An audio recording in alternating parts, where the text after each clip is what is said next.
So what's going on, everybody? Welcome to the MuzzleBroke channel, and today we're doing the 500 round range review of the Zastava M91. This is arguably one of the coolest guns I have ever shot, so we're of course gonna have a lot of fun talking about it today. Before we get into it, guys, please subscribe to the channel. Only about 5% of you who watch my videos are actually subscribed. It's absolutely free to do. I'm not asking you to spend any money. Just hit that subscribe button, and it does help me out an absolute ton. Me and the M91, thank you. Okay, before we dive into it, disclosures. So I have worked with Zastava a lot recently, and they're phenomenal to work with. They did send out the M91 to the channel for review, but they have not paid me a singular red cent. And I'm always going to give you guys my fair and honest opinion of whatever the hell we're reviewing. So although they did send this gun out, there was no exchange of money, and I'm going to give you exactly what I think of it. So in today's video, we're going to go ahead and go over the specs of the system. We'll talk about my first impressions and then take you to the range for first shots with the gun. We're going to talk a little bit about this system and how it is different from the Dragunov sniper that you all know and love. Then we'll take you to the range and go ahead and do some build drills with the sniper rifle. We'll go ahead and do a little bit of an accuracy test with the gun. We'll go ahead and give you guys a special treat with the Divorced Dad Sniper Rifle Challenge. We'll talk about the performance of the gun over the 500 rounds, and then we'll tie everything together with a nice pretty little bow and talk about what the best uses for the gun are, and then my final overall thoughts of the system. But let's go ahead and dive into the specifications. The Zastava M91 is a semi-automatic sniper rifle chambered in 7.62 by 54R. Comes with an adjustable gas tube and an adjustable stock riser from the factory. We do have a 24-inch hammer-forged chrome line barrel in this guy, threaded in our classic AK thread pitch, that 14x1 left-handed threads. The barrel does have a 1 in 9 twist rate. We do have a 1.5mm bulged trunnion receiver on this, and comes from the factory with two 10-round magazines, a sling, and the POSP 4x24 rifle scope. This reticle is etched, but also has an illumination factor as well, and mounts to the gun via the left-handed optic rail of the system. Woo! So from the factory, we did get this little Zastava fanny pack that came with this green sling, one of our extra mags, and a little eye relief piece for the scope if we wanted to use it. Did come with an extra thread protector, but it does come from the factory with this traditional AK slant brake that was actually tack welded onto the barrel. But if this muzzle device isn't your thing, don't let that turn you off from the platform. I think I have a short of this, but all I did was take a little metal file, shave off that little tack weld, and you can go ahead and throw whatever muzzle device you want on this bad boy. Okay, so let's talk first impressions. So out of the box, I mean, this thing is just incredibly badass. This is a very unique piece in an AK platform, which I of all people just really appreciate. Now, it is a little bit of a heavy gun, coming in at about 11.5 pounds with the addition of the scope, but it's not like so heavy and obnoxious that you can't wield it effectively. I did really love that it came with the scope and the side mount rail, because, you know, every AK sniper needs a scope. Although a lot of the times when we're talking about an AK sniper, we have that Dragunov wood furniture. I did actually really appreciate the Picatinny polymer furniture that this came with. Makes it really easy to add attachments if we want. I did go ahead and add a offset red dot on this guy, just because I really wanted to do some sniper build drills, but you could also very easily add a bipod or really any other sort of Picatinny attachments that you want, which is pretty cool. Out of the box, the stock is pretty cool too. The stock does come with this adjustable riser that you can push up and get out of your way, or twist up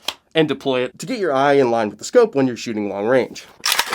We do kind of just have our traditional mil-spec AK trigger, so nothing super fancy to write home about, but a good trigger nonetheless. I will say the one little quirky thing about this out of the box was kind of like loading the mags. Obviously it's an AK, so we're gonna do our rock and lock. But loading this gun tended to be a little bit more finicky than a traditional AK. You really just kind of have to line everything up appropriately to get that mag to seat. Just a little bit less room for error than our traditional AK rock and lock mags. So we had a super cool gun out of the box. So of course I was pumped to get this to the range and do some first shots with the gun.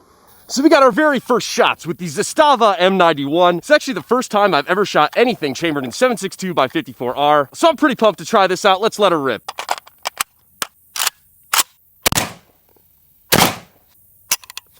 Uh-oh.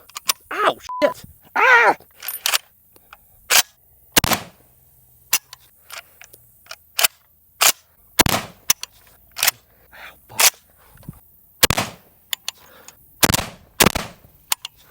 Uh-oh. Okay, so as you can see, we were getting some jams there. For our ammo, we are running just this Wolf 7.62 by 54R. It says 148 grain. So I was getting a little frustrated, getting a little worked up, but then I remembered. M91 actually comes with the adjustable gas tube, which is sick, from Zastava. It does have 3 positions, 1, 2, and 3. I was just running that on 2, so we just went ahead and popped this over to 3, giving the system more gas, and hopefully that should resolve our jamming issues. So first shots, part 2.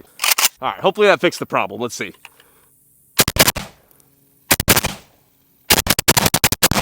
All right, perfect. So the real first shots with the M91 went great. I can definitely tell you, it is a pretty noticeable increase in recoil when we went ahead and opened up that gas tube. The recoil is not bad. I mean, this isn't meant to be a plinker gun, but we did run that mag flawlessly. We locked back, we had no jams. So very happy with that. And hey, that's what happens when you have an adjustable gas plug. You kind of fix these jamming issues on the fly.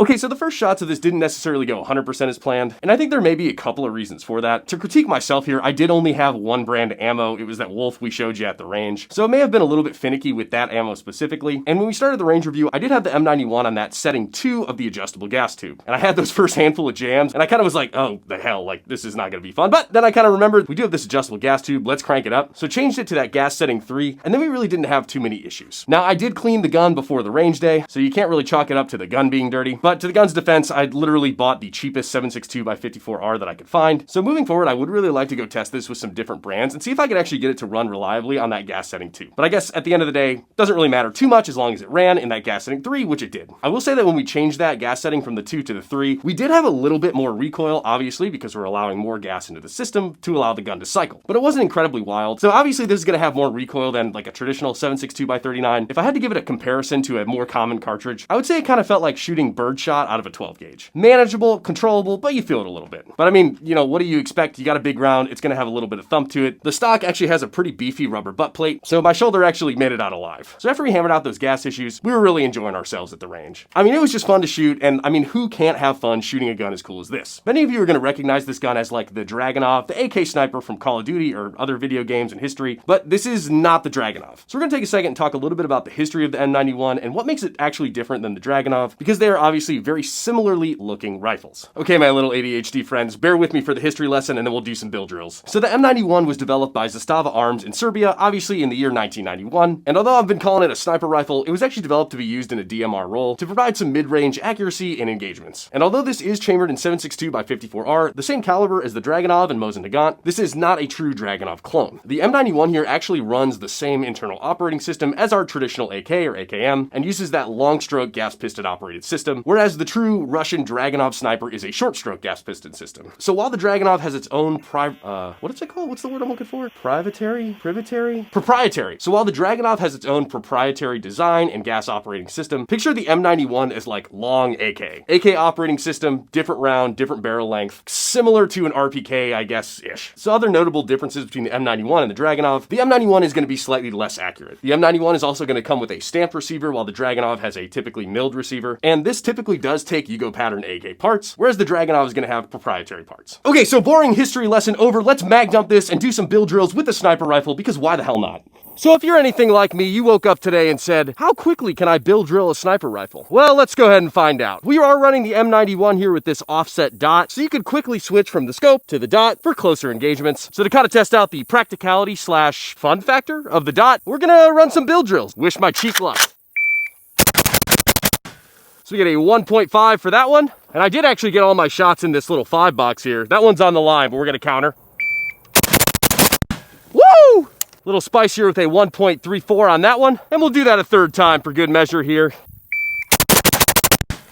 And the fastest time yet, a 1.20. We're gonna call that there because I don't think I'm getting much faster. Now I will say that offset dot does work, but this cheek riser is thumping the legitimate piss out of my face. It is not necessarily the most comfortable thing in the world, but it does work.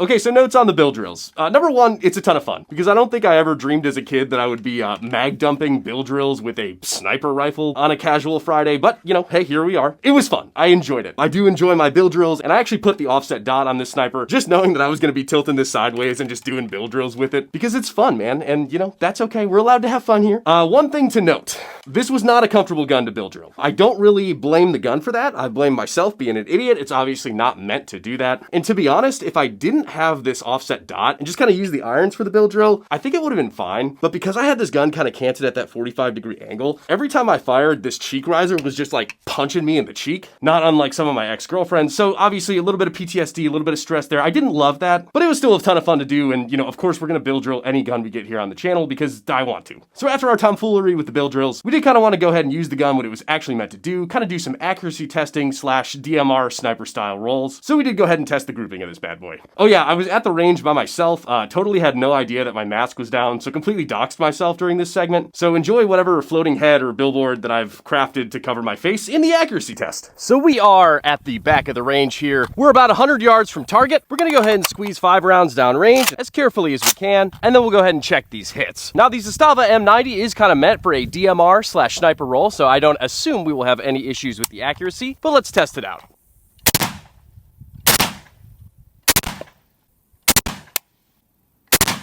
Alrighty, those look pretty good from here. Let's go see. So we got a 1, 2, 3, 4, 5, and I pulled that last one a little bit there. But from 100 yards, pretty happy with that group. And even though I don't really consider myself a sharpshooter, pretty good group with the M91 here. So accuracy test went great. Although we did only test this accuracy at 100 yards due to range limitations, the effective distance of the M91 is actually closer to like 900 yards, so 9 times what I did, which is crazy. And I would really like to test this at further distances, but like I said, range limitations at the time, so it is what it is. It's an accurate platform, we did good at 100 yards, and it's been proven in other studies. So after we did some practical things, it was again time to be an idiot, have some fun, and do some impractical things. So I invite you to watch the world's first divorced dad sniper drill. I hope you enjoy this because I really had a ton of fun doing it. So we are going to be running the world's first divorced dad sniper drill with the Zastava M91. We have 4 tins of empties in, as well as an empty white monster here up on the cardboard. And we're going to bring this gun back to about 30-40 yards, pop off 5 shots as quickly as we can, and see how many of these divorced dad themed targets I can hit. Alrighty, let's run it.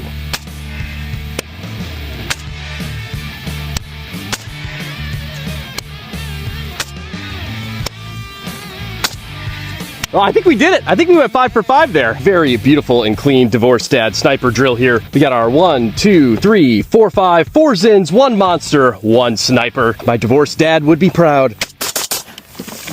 So again, not the world's most practical drill. I know this gun's made to shoot out to 900 yards and we're shooting it at like 25 there, but it was a fun gun to shoot. I was enjoying myself, and hey, you know, not everything has to be super serious. Enjoy yourself with your guns, man. This is obviously going to be a very practical tool, but hey, there's no law saying I can't have fun with it too. At least Ben Shapiro hasn't told me about it yet. All right, so let's kind of go over the overall performance of this system. You know, starting off, we did kind of have those jams on that gas setting too. I didn't really love that, obviously, but it was a very easily correctable issue as we just turned the gas up. Once we turned the gas up, we didn't really have those problems, so performed well in a sense of once we cranked up the gas, there weren't really jams. Obviously, the accuracy on this gun is on point, so no issues of performance there. And although the bill drills with the sniper aren't necessarily practical, I did really think it kind of performed in a speed shooting setting. And that's just kind of because this is an AK trigger in a semi-automatic operating system. I'm kind of trying to picture this next to like a bolt action sniper in a sense of if you really needed to, I mean, you could take multiple shots very quickly as seen with the splits on those bill drills versus like a long range lever action or a bolt action, just going to take more time in between shots. So I think the gun really did perform in a kind of speed shooting setting, although it's obviously not meant to do that. Again, the recoil impulse of this gun really wasn't bad, especially with the rubber butt plate. When you were kind of shooting it how it was meant to be shot, I really wasn't getting thumped too bad. It's not like shooting Grandpa Mike's 30-06 where I'm taking like 3 shots and being like, okay, I'm done. I very comfortably shot 500 rounds through this with no significant damage to the shoulder. In fact, I don't even think it's bruised. So, you know, plus on that side. One thing that I was kind of thinking about is that this gun kind of really did perform in a role that it wasn't necessarily meant to be used in, right? I mean, it's kind of a DMR sniper rifle. There's really no one that's going to go put 500 rounds through this in 2 hours like I did, and the gun still performed and performed very well. One thing I do need to mention is how hot this gun got. Now, I can't blame the gun 100% because it was literally 105 degrees during this range day, and that's kind of why I'm like dripping sweat and panting to death in every scene of me outside shooting this gun. And this gun did get hot. In fact, you could actually see some of this blue on the barrel here. That's just from me resting the gun on some of those blue barrels at the range, and it was just melting the hell out of them. So this system does get very hot. Kind of to be expected, it is an AK platform, but even compared to like the M90 or a traditional AK in 7.62x39, this gun got very hot, which obviously makes sense. We had the gas all the way up, we're shooting a high-powered round, and we dumped 500 rounds through it. So something to note, she gets hot, but don't dump 500 rounds through her, it won't burn you. So let's talk about what I think the best uses for this gun are and kind of our overall final thoughts. So best uses for this gun, I think there's 2. Number 1 is obviously going to be what it's made to be, a DMR, a designated marksman's rifle. With that 24-inch barrel, we're getting incredible ballistics out of that 7.62x54R caliber, and we have a very accurate system as well. This gun is obviously very heavy. It's not really meant to be running around with, even though we did it. This is going to be a hold up in a position and shoot type of gun. Could you use this for hunting? Yeah, you absolutely could. I would love to take a hog or maybe a whitetail with this. It actually is kind of marketed from Zastava for like law enforcement use. I don't really know if that's the most practical thing in the world. Not that it wouldn't work, just because in the US, I think there's kind of better options and better bullet choices as well. That is kind of something I wanted to note. It's kind of just that the 7.62x54R caliber is obviously not incredibly common, so you are kind of a little bit limited into like just running to your local gun store and like picking up a couple different types. You're just not going to have that. You can obviously just order your bullets online, which is fine, but you're not really going to have a mass wide availability of ammo use. So as far as that law enforcement role, I don't know if that's the most practical, but if you wanted just like the world's coolest hunting gun or some sort of DMR role and you're a big AK fanatic like myself, obviously great use. Best use for the gun, number 1, is honestly just to have a really cool conversation piece. I feel like all of us gun guys grew up playing video games. You're very familiar with the AK sniper, the Dragunov, and this is really one of the only practical Dragunov alternatives. The true Russian Dragunov, if you do find it, is going to cost you like 10, 15 grand, which is absurd. You know, not that the $3,500 price point of this is cheap, but it's a heck of a lot less than 15. It's a very cool, unique AK platform gun that AK folks like myself can just really appreciate. Kind of touched on this earlier. Obviously, guns are functional, guns are practical. I'm a huge fan of everyday carry. I think that everyone should have a gun in their house, their car, and be carrying at all times. But you're also just allowed to have neat pieces that aren't the most practical, that are just a lot of fun. And this is definitely going to fit in that category. Because you're definitely not going to be clearing rooms in your house for home defense with a 24-inch barrel sniper. But this absolutely has the cool and unique factor, and that to me just really makes this gun worth it. It was a ton of fun to shoot. I really did like the features that came with it. In the future, we're definitely going to be throwing a suppressor on this guy, and I would really like to get a bipod for this because my left arm is getting really sick of holding this gun up. And I would also like to test the accuracy at longer ranges and with different ammo too. So those are kind of just some things that I want to do with the gun moving forward personally. To the everyday person, should you buy this gun? I mean, probably not, to be honest with you. Unless you have a solid nightstand pistol, a solid carry gun, and a solid home defense gun, I don't think this is necessarily the most practical gun in the world. But hey, if you like it and you think it's cool, get it. You're going to have a ton of fun with it just like I did. Well, alrighty, ladies and gentlemen, I hope you enjoyed today's video talking about the beautiful Zastava M91 because I had a lot of fun working with this system and it is definitely going to be featured on the channel quite a bit moving forward. Make sure you guys are subscribed to the channel because we do have some cool range reviews coming up next, like this little PCC, the BC9, as well as another longer range gun, the Bergara B14. Subscribing to the channel is absolutely free to do and it helps me out an absolute ton, so I would really appreciate it if you could hit that subscribe button. Make sure y'all leave a comment telling me what y'all thought of today's video and your thoughts on the Zastava M91. From all of us here at the MuzzleBroke channel, me, myself, and I, we really appreciate you watching this and we hope you have an amazing, safe, and fantastic week.